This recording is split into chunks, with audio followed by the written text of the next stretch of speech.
നമ്മുടെ കരിയറിന് വേണ്ടി പുതിയ വർഷം പുതിയൊരു ശീലം കൂടെ തുടങ്ങിയാലോ? Welcome to career filter. ഇന്നത്തെ വിഷയം എന്ന് പറയുന്നത് വർക്ക് പ്ലേസ് ജേർണലിംഗ് ആണ്. ജേർണലിംഗ് എന്ന് പറയുന്നത് ഇപ്പോൾ പല വിധത്തിലുണ്ടെന്ന് എല്ലാവർക്കും അറിയാവുന്നൊരു കാര്യമാണ്. എന്നാൽ പോലും വർക്ക് ജേർണലിങ്ങിനെ കുറിച്ച് എത്ര പേര് കേട്ടിട്ടുണ്ട്, എത്ര പേര് ചെയ്യാറുണ്ട് എന്നൊക്കെ ഓർത്തപ്പോഴാണ് എന്നാൽ പിന്നെ ഇങ്ങനൊരു വീഡിയോ ചെയ്യാമെന്ന് വെച്ചത്.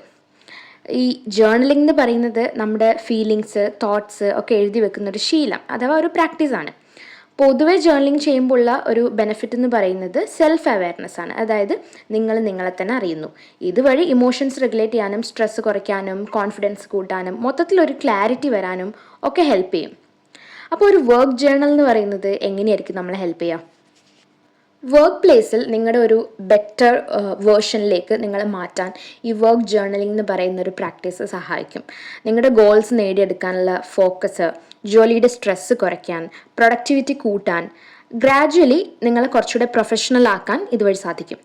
പക്ഷെ ഒരു ദിവസം കൊണ്ടല്ല, ഡെയിലി നമ്മൾ ഈ എല്ലാ ജേർണലിങ്ങും പോലെ തന്നെ ഡെയിലി നിങ്ങൾ വർക്ക് ജേർണലിംഗ് ചെയ്യുമ്പോൾ നിങ്ങൾക്ക് തന്നെ നിങ്ങളുടെ മാറ്റങ്ങൾ വിത്തിൻ വീക്സ് തന്നെ കണ്ട് തുടങ്ങാം. അപ്പോൾ ജേർണലിങ്ങിനെ കുറിച്ച് ഒരുപാട് വീഡിയോസ് യൂട്യൂബിൽ തന്നെ കിടക്കുന്നുണ്ട്. നമ്മൾ ഈ ജേർണലിങ് നോർമലി നമ്മുടെ ലൈഫിൽ ജേർണലിങ് ചെയ്യുമ്പോൾ ഉള്ളതുപോലെ തന്നെയാണോ വർക്ക് പ്ലേസിൽ നമ്മൾ ജേർണലിങ് ചെയ്യേണ്ടത്, എങ്ങനെ നമുക്കത് സ്റ്റാർട്ട് ചെയ്യാം, അതിനെക്കുറിച്ചാണ് ഞാനിതിൽ സംസാരിക്കാൻ പോകുന്നത്. അപ്പോൾ ആദ്യം തന്നെ നമ്മൾക്ക് ജേർണലിങ് സ്റ്റാർട്ട് ചെയ്യണമെന്നുണ്ടെങ്കിൽ ഒരു മീഡിയം വേണം എഴുതാനായിട്ട്. അതിപ്പോൾ ഒരു ഫിസിക്കൽ നോട്ട്ബുക്ക് ആവാം, അല്ലാന്നുണ്ടെങ്കിൽ ഡിജിറ്റൽ ആപ്ലിക്കേഷൻസ് ഒരുപാടുണ്ട്. എക്സാമ്പിൾസ് പറയുകയാണെന്നുണ്ടെങ്കിൽ നോഷൻ, ഡേ വൺ ഒക്കെ പോലെയുള്ള ആപ്ലിക്കേഷൻസ് നിങ്ങൾക്ക് ഡൗൺലോഡ് ചെയ്തിട്ട് അത് യൂസ് ചെയ്യാം. ഇനി അതും അല്ലെങ്കിൽ വേറൊരു ഓപ്ഷനാണ് ഡിജിറ്റൽ നോട്ട്ബുക്സ്. അതായത് എക്സാമ്പിൾ പറയുകയാണെന്നുണ്ടെങ്കിൽ ഈ മൈക്രോസോഫ്റ്റിൻ്റെ വൺ നോട്ട് ഒക്കെ പോലെയുള്ള മീഡിയം നമുക്ക് യൂസ് ചെയ്യാം. എനിക്ക് പേഴ്സണലി ഭയങ്കര ഇഷ്ടമാണ് ഡിജിറ്റൽ നോട്ട്ബുക്സ് യൂസ് ചെയ്യാൻ വേണ്ടിയിട്ട്. നമുക്കൊരു ടാബ്ലറ്റും ഒരു ഡിജിറ്റൽ പെൻ ഒക്കെ ഉണ്ടെങ്കിൽ നമുക്കത് ഈസി ആയിട്ട് യൂസ് ചെയ്യാം.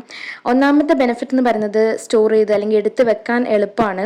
നമുക്കൊരു ബുക്ക് സൂക്ഷിക്കുന്നത് പോലെ അല്ലല്ലോ നമ്മുടെ ടാബ്ലറ്റ് അല്ലെങ്കിൽ നമ്മുടെ മൊബൈൽ ഫോണിൽ അല്ലെങ്കിൽ നമ്മുടെ ലാപ്ടോപ്പിൽ തന്നെ നമുക്കത് സേവ് ചെയ്ത് വെക്കാം. അപ്പോൾ കുറച്ചുകൂടെ ഒരു പ്രൈവസിയും കാര്യങ്ങളൊക്കെ കിട്ടുകയും ചെയ്യും. അതായത് പെട്ടെന്ന് ഒരാൾക്ക് എടുത്ത് നോക്കാൻ പറ്റാത്ത രീതിയിലായിരിക്കും നമ്മുടെ ജേർണലിൽ കിടക്കുന്നത്. ഒരു ഫ്രീ ഫോം ക്യാൻവാസാണ്. നമുക്ക് കളേഴ്സ് യൂസ് ചെയ്യാം. കുറച്ചുകൂടി ക്രിയേറ്റീവ് ആയിട്ടുള്ള ആൾക്കാരാണെങ്കിൽ എന്തെങ്കിലും വരയ്ക്കുകയൊക്കെ ചെയ്യാൻ പറ്റും.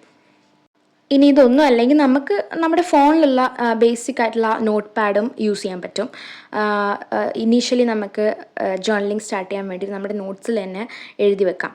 അപ്പോൾ അതാണ് ഒന്നാമത്തെ കാര്യം. ഒരു മീഡിയം നമുക്ക് കിട്ടിക്കഴിഞ്ഞാൽ പിന്നെ ഒരു ക്ലിയർ പേർപ്പസ് വേണം. അതായത് എന്തിനാണ് നിങ്ങൾ ഈ ജേർണലിംഗ് ചെയ്യുന്നത്, വർക്ക് പ്ലേസ് ജേർണലിംഗ് എന്തിനാണ് ചെയ്യുന്നത്, അതായത് ഒരു എയിം വേണം. സ്ട്രെസ്സ് കുറയ്ക്കാൻ വേണ്ടിയിട്ടാണോ, അല്ലെങ്കിൽ നിങ്ങളുടെ ഗ്രോത്ത് ട്രാക്ക് ചെയ്യാനാണോ, പ്രൊഡക്ടിവിറ്റി കൂട്ടാനാണോ, എന്തും ആവാം. ഇനിയിപ്പോൾ ഒന്നോ അതിലധികമോ പേർപ്പസ് ഉണ്ടെങ്കിൽ അതും പ്രശ്നമില്ല. പക്ഷെ അത് ആദ്യമേ തന്നെ ക്ലിയർ ആയിരിക്കണം. നിങ്ങൾക്ക് അത് എഴുതി വെക്കുകയും വേണം. പേർപ്പസ് എന്താണെന്ന് കണ്ടുപിടിച്ചു കഴിഞ്ഞാൽ പിന്നെ അടുത്ത കാര്യം എന്ന് പറയുന്നത് നിങ്ങൾക്ക് റെഗുലറായിട്ട് ജേർണലിംഗ് ചെയ്യാനുള്ള ഒരു ടൈം ഫിക്സ് ചെയ്യണം. അതുപോലെ എവിടെ നിന്ന് ചെയ്യണം, വീട്ടിൽ തിരിച്ചെത്തിക്കഴിഞ്ഞിട്ട് ചെയ്യണോ അതോ ഓഫീസിൽ നിന്ന് തന്നെ ചെയ്യണോ? ഞാൻ പ്രിഫർ ചെയ്യുന്നത് ഓഫീസിൽ നിന്ന് തന്നെ അല്ലെങ്കിൽ നിങ്ങളുടെ വർക്ക് പ്ലേസിനകത്ത് നിന്ന് തന്നെ ചെയ്യാൻ വേണ്ടിയിട്ടായിരിക്കും. കാരണം നമ്മൾ വീട്ടിലെത്തിക്കഴിയുമ്പോൾ നമ്മുടെ ഒരു അറ്റ്മോസ്ഫിയർ ചേഞ്ച് ആയി, പിന്നെ നമുക്ക് വേറെ കുറേ റെസ്പോൺസിബിലിറ്റീസ് ഉണ്ടാവും, പിന്നെ നമ്മുടെ ഫോക്കസ് ചിലപ്പോൾ മാറാം, നമ്മൾ മറന്നു പോവാം. അപ്പോൾ അതുകൊണ്ട് അത് വർക്ക് പ്ലേസിൽ നിന്ന് തന്നെ നമ്മുടെ ഡ്യൂട്ടി ടൈം കഴിഞ്ഞിട്ടുള്ള ഒരു 5-10 മിനിറ്റിൻ്റെ ആവശ്യമുള്ളൂ ഈ ജേർണലിംഗ് ചെയ്യാൻ വേണ്ടിയിട്ട്. അപ്പോൾ ആ ഒരു ടൈം ഫിക്സ് ചെയ്യുക, അത് റെഗുലറായിട്ട് നമ്മളത് ഫോളോ ചെയ്യാം. ഇനി ഈ ജേർണലിൽ എന്തൊക്കെ എഴുതണം? വർക്ക് പ്ലേസ് ജേർണൽ ആയതുകൊണ്ട് നമ്മൾ വർക്ക് റിലേറ്റഡ് കാര്യങ്ങളാണ് എഴുതാൻ പോകുന്നത്. അതായത് നിങ്ങളിപ്പം പ്രോംപ്റ്റ്സ് യൂസ് ചെയ്യാം. നിങ്ങൾക്ക് എക്സാമ്പിൾ പറയുകയാണെന്നുണ്ടെങ്കിൽ ഞാൻ ഇന്ന് എന്താണ് അക്കംപ്ലിഷ് ചെയ്തത്, അല്ലെങ്കിൽ എന്ത് ചാലഞ്ചസ് ആയിരുന്നു ഞാൻ ഇന്ന് ഫേസ് ചെയ്തത്, അല്ലെങ്കിൽ ഇന്ന് എനിക്കുണ്ടായിട്ടുള്ളൊരു സ്ട്രെസ്ഫുൾ ഇൻസിഡൻറ്റ് എന്തായിരുന്നു, ഇങ്ങനെയുള്ള കാര്യങ്ങൾ. ചിലപ്പോൾ നിങ്ങൾക്ക് നിങ്ങളുടെ ടൈമൊക്കെ കുറച്ചുകൂടെ എഫക്റ്റീവായിട്ട് യൂസ് ചെയ്യണമെന്ന് ആഗ്രഹമുള്ള ഒരാളാവും. ഒരു എക്സാമ്പിളാണ് കേട്ടോ. അപ്പോൾ അത് ചിലപ്പോൾ പറ്റാറില്ല, മടി കാരണമാവാം, അല്ലെങ്കിൽ ചിലപ്പോൾ കുറച്ച് സമയം അധികം നമ്മൾ ബ്രേക്ക് ടൈം എടുക്കുന്നത് കൊണ്ടായിരിക്കാം. അങ്ങനെ എന്തെങ്കിലും കാരണങ്ങൾ കൊണ്ടായിരിക്കും നിങ്ങൾക്ക് വിചാരിച്ച സമയത്ത് വിചാരിച്ച അത്രയും ജോലികൾ തീർക്കാൻ പറ്റാത്തത്. അപ്പോൾ ആ ഒരു ചലഞ്ച് മറികടക്കാൻ നാളെ ഒരു സ്മോൾ സ്റ്റെപ്പ് എടുക്കാം, ചെറിയൊരു സ്റ്റെപ്പ്. പക്ഷെ അതെന്താണെന്നുള്ളത് നിങ്ങൾ ആലോചിച്ചിട്ട് നിങ്ങൾക്കത് എഴുതി വെക്കാം. അപ്പോൾ നാളെ തൊട്ട് നിങ്ങളത് ഇംപ്ലിമെൻറ്റ് ചെയ്യാൻ ശ്രമിക്കാം. നിങ്ങൾക്ക് ജോലി സ്ഥലത്ത് സ്ട്രെസ് ഉണ്ടാക്കുന്ന എന്തെങ്കിലുമൊക്കെ വിഷയങ്ങൾ ഉണ്ടാവുകയാണെങ്കിൽ, അതിപ്പോൾ ഡെയിലി ഒരാൾക്ക് ഉണ്ടായിക്കൊള്ളണമെന്നില്ല, പക്ഷേ അങ്ങനെ ഉണ്ടാവുന്ന ദിവസങ്ങളിൽ അത് എഴുതി വെക്കാം. ആ ഒരു സ്ട്രെസ്ഫുൾ സിറ്റുവേഷൻ വന്നപ്പോൾ നിങ്ങൾ എങ്ങനെയായിരുന്നു റിയാക്ട് ചെയ്തത് അല്ലെങ്കിൽ ബിഹേവ് ചെയ്തത് എന്ന് എഴുതി വെക്കാം. അപ്പോൾ ഈ ഒരു പ്രാക്ടീസ് ഡെയിലി ചെയ്യുമ്പോൾ നിങ്ങൾക്ക് സ്ലോലി നിങ്ങളെ തന്നെ കറക്റ്റ് ചെയ്യാനും ബെറ്റർ ആയിട്ടുള്ള സിറ്റുവേഷൻസൊക്കെ ബെറ്റർ ആയിട്ട് ഹാൻഡിൽ ചെയ്യാനും ഒക്കെയുള്ളൊരു കേപ്പബിലിറ്റി വരും. അപ്പം നിങ്ങളുടെ ഈ വർക്ക് ജേർണലിൽ എഴുതി വെക്കുന്ന കാര്യങ്ങളൊക്കെ ഒരു മന്ത്ലി, അതായത് എൻഡ് ഓഫ് എ മന്ത് ആകുമ്പോഴത്തേക്കും ഒന്ന് റിവ്യൂ ചെയ്ത് നോക്കാം, ഒന്ന് വായിച്ച് നോക്കാം എന്തൊക്കെയാണ് എഴുതി വെച്ചിട്ടുള്ളത്. അപ്പം നിങ്ങൾക്ക് തന്നെ നിങ്ങളുടെ ആ ഒരു ചേഞ്ച് അല്ലെങ്കിൽ ആ ഒരു ഗ്രോത്ത് മനസ്സിലാക്കിയെടുക്കാം. ഈ യൂണിവേഴ്സിറ്റി ഓഫ് കാലിഫോർണിയയിലെ ഒരു സ്റ്റഡി പ്രകാരം പറയുന്നത്, റെഗുലറായിട്ട് വർക്ക് ജേർണലിംഗ് ചെയ്യുന്നവർ കൂടുതൽ പുതിയ ഐഡിയാസ് അല്ലെങ്കിൽ ക്രിയേറ്റീവ് ആയിട്ടുള്ള ഐഡിയാസ് ജനറേറ്റ് ചെയ്യുന്നു എന്നാണ്. ഇത് ശരിക്കും സത്യമായിട്ടുള്ളൊരു കാര്യമാണ് കേട്ടോ. ശരിക്കും നമ്മൾ ഈ ഡെയിലി അല്ലെങ്കിൽ റെഗുലറായിട്ട് ജേർണലിംഗ് ചെയ്യുമ്പോൾ വർക്ക് പ്ലേസിലേക്ക് വരുന്ന സമയത്ത് എന്ത് സംഭവിക്കുന്നു എന്ന് പറഞ്ഞു കഴിഞ്ഞാൽ, എക്സ്റ്റേണലായിട്ട് എന്തൊക്കെ ഹാപ്പനിങ് ഉണ്ടോ അതിൽ നിന്നൊക്കെ നമ്മുടെ ഫോക്കസ് മാറി നമ്മളിലേക്ക് വരും. അതായത് വർക്ക് പ്ലേസിൽ നമ്മളിലേക്ക് വരും.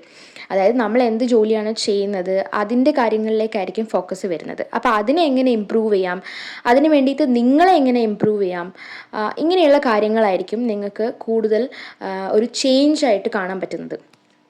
ഈ ഒരു കാരണം കൊണ്ട് തന്നെ നമ്മുടെ ഗോൾസ് പതിവിലും നേരത്തെ അല്ലെങ്കിൽ കുറച്ചുകൂടെ ഫാസ്റ്റായിട്ട് ഈ ഗോൾസ് അച്ചീവ് ചെയ്യാൻ പറ്റുന്നു എന്നുള്ളൊരു ബെനിഫിറ്റും കൂടെ നമ്മൾ റെഗുലറായിട്ട് വർക്ക് ജേർണലിംഗ് ചെയ്യുമ്പോൾ നമുക്ക് കിട്ടുന്നുണ്ട്. ചിലപ്പോഴെങ്കിലും നമ്മൾ നമ്മുടെ ജോലി സ്ഥലത്ത് ഡീമോട്ടിവേറ്റഡ് ആവാനും ഭയങ്കര ഡൗൺ ആവാനും ഒക്കെ സാധ്യതകളുള്ള ഇൻസിഡൻസ് നടക്കാറില്ലേ. ആ സമയത്തൊക്കെ നമ്മൾക്ക് പെട്ടെന്ന് അതിനെ ഓവർകം ചെയ്യാൻ വേണ്ടിയിട്ട് നമ്മളിപ്പോൾ ഈ ജേർണലിംഗ് ചെയ്യുകയാണെന്നുണ്ടെങ്കിൽ പറ്റും. ശരിക്കും പറഞ്ഞാൽ ഈ മന്ത്ലി റിവ്യൂ എന്ന് പറയുന്നത് ഏറ്റവും ഇമ്പോർട്ടൻ്റ് ആയിട്ടുള്ളൊരു പാർട്ടാണ്.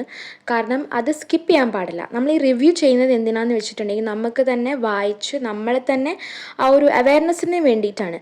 അപ്പോൾ അത് ചെയ്യുമ്പോൾ എന്താ സംഭവിക്കുന്നതെന്ന് വെച്ചിട്ടുണ്ടെങ്കിൽ നമ്മുടെ ആ ഒരു പ്രോബ്ലം സോൾവിങ് സ്കിൽസ് അല്ലെങ്കിൽ ഒരു ഡിസിഷൻ മേക്കിംഗ് സ്കിൽസ്, അതുപോലെ നമ്മുടെ ആ ബിഹേവിയറിൽ ഉള്ള ചേഞ്ചസ്, ഇതൊക്കെ പെട്ടെന്ന് സംഭവിക്കും.